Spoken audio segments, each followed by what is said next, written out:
YSR Congress party MLA క్యాండిడేట్లకి ఎమ్మెల్యేలకి పునర్విభజన భయం అయితే పట్టుకుంది. 2009 గుర్తుకొస్తుంది, వెంటాడుతోంది. ఎందుకంటే ఇక వచ్చే ఏడాదే జనాభా లెక్కల సేకరణ చేస్తామని అమిత్ షా ప్రకటించేశారు. ఆ తర్వాత నియోజకవర్గాల పునర్విభజన జరుగుతుందని ప్రకటించేశారు.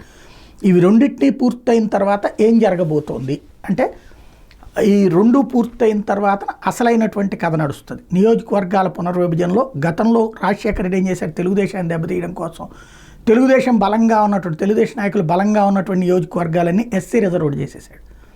అదే సందర్భంలో నియోజకవర్గాలకి మిగతా నియోజకవర్గాల్లో జాగ్రత్తగా కాంగ్రెస్కి అనుకూలమైనటువంటి ఓట్లను ఒక చోట గ్యాదర్ చేయడం వల్ల ఆనాడు 2009లో విజయం ఆయన వశమైంది. ఇప్పుడు తెలుగుదేశం పార్టీ అధికారం ఉంది, కూటమి ప్రభుత్వం అధికారం. అప్పుడు కూడా ఆంధ్రాలో కాంగ్రెస్, సెంట్రల్లో కూడా కాంగ్రెస్ ఉండడం ఆయనకు ఉపయోగపడింది. ఇప్పుడు అట్లాంటి ఎత్తుగడే తెలుగుదేశం వేస్తుంది. తమకి బలం ఉన్నటువంటి పాకెట్స్ని చీల్చబోతోంది అన్నటువంటిది లెక్క కడుతున్నారు. ఈ భయం ఆల్రెడీ గ్రౌండ్ లెవెల్లో అయితే వచ్చింది. అయితే నియోజకవర్గాల సంఖ్య పెరుగుతుంది కాబట్టి ఎక్కడ బలం ఉంటే అక్కడికే వెళ్ళి పోటీ చేస్తాం అనేటటువంటి రూట్లో ఆలోచిస్తున్నారు.